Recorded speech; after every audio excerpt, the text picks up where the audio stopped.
महाराज के कठिन प्रश्न, तेनालीरामा के चतुराई भरे उत्तर। तेनालीरामा की कहानी। तेनालीरामा बहुत ही कम समय में महाराज कृष्णदेवराय के चहीते सलाहकार बन गए थे। इस बात से उनके सभा के अन्य मंत्री और महामंत्री तेनालीरामा से जला करते थे। यह जलन महारानी के भाई को भी थी। इसलिए एक दिन महारानी के भाई ने तेनालीरामा की परीक्षा लेनी चाहिए। उन्होंने तेनालीरामा से 3 प्रश्न पूछने चाहे। महाराज कृष्णदेवराय ने भी तेनालीरामा की परीक्षा लेने की अनुमति दे दी।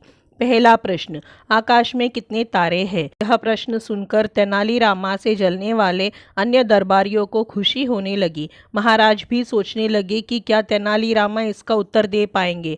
तेनालीरामा ने मुस्कुराते हुए कहा, इसका उत्तर तो बहुत ही सरल है, और दरबार में एक भेड़ को लाकर कहा, जितने इस भेड़ के शरीर में बाल है उतने ही आकाश में तारे हैं। अगर आपको अभी भी संदेह है तो भेड़ के शरीर के बाल और आकाश के तारे गिनकर तुलना कर सकते हैं।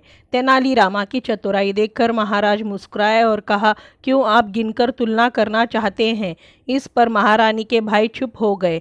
फिर उन्होंने दूसरा प्रश्न पूछा, धरती का केंद्र कहाँ है? तेनालीरामा ने तुरंत उत्तर दिया, जहाँ आप खड़े हैं वही धरती का केंद्र है। महाराज और अन्य दरबारी तेनालीरामा के उत्तर को समझ नहीं पा रहे थे। फिर जहाँ महारानी के भाई खड़े थे वहाँ तेनालीरामा ने एक रेखा खींचकर लोहे की छड़ी गाड़ दी और कहा, यही धरती का केंद्र है। अगर किसी को मेरी बात पर विश्वास न हो तो वह खुद धरती को माप सकता है। तेनालीरामा की चतुराई देखकर महारानी के भाई सोच में पड़ गए।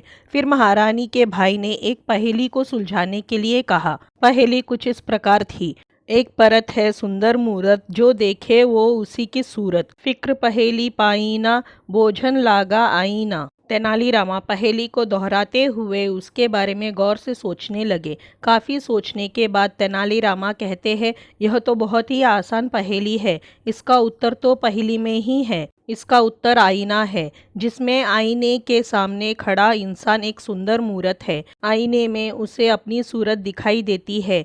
तेनालीरामा ने महारानी के भाई के सभी प्रश्नों के उत्तर बड़े ही चतुराई से दिए। यह देखकर महाराज बहुत खुश हुए और अपने साले से कहा, क्यों आपको आपके प्रश्नों के उत्तर मिल गए ना? कहानी से सीख। इस कहानी से यह सीख मिलती है कि किसी भी प्रश्न का उत्तर दिया जा सकता है।